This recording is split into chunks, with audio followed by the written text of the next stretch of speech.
Türkiye Barolar Birliği olarak önceliğimiz avukat meslektaşlarımızın dağ gibi birikmiş sorunlarını çözmek ve vatandaşımızın yargıya ilişkin sorunlarına çözümler üretmek. Ben baro ziyaretlerime, şehir ziyaretlerime çok önem veriyorum. Bugün de yine Ağrı baromuzda meslektaşlarımızla kavuştuk. Pandemide uzun bir süre seyahatlerimizi azaltmıştık. Çok mutluyum o yüzden. Böyle bir kucaklaşmaya değerli başkanın vesile olduğu için.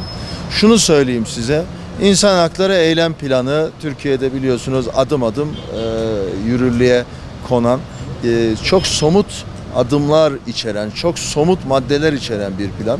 Onların içinde bir yerde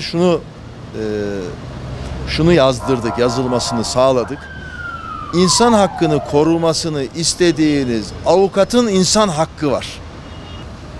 Bugün değerli basın mensupları, meslektaşlarımızın en az %50'si, belki %60'ı yıllık ortalamada asgari ücret kazanmıyor. Siz bakmayın bir takım dizilerde avukatı lüks hayatlar yaşayan bir kişi olarak resmettiklerine. Bugün artan sayımız sebebiyle avukatlar çok zor durumda. 60 bin meslektaşımız 5 yıllık meslek kıdeminin altında.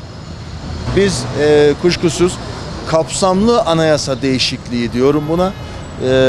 Bu kapsamlı anayasa değişikliği önerisinde ya da projesinde biz özellikle savunmanın bağımsızlığının güçlendirilmesi ve yargının güvenilirliğinin arttırılması noktasında önerilerimizi sunuyoruz.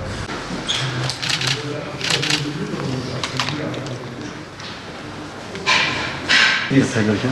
Doğru söylüyorsunuz.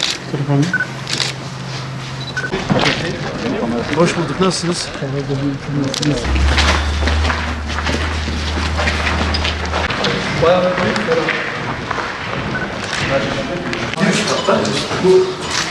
Merhabalar.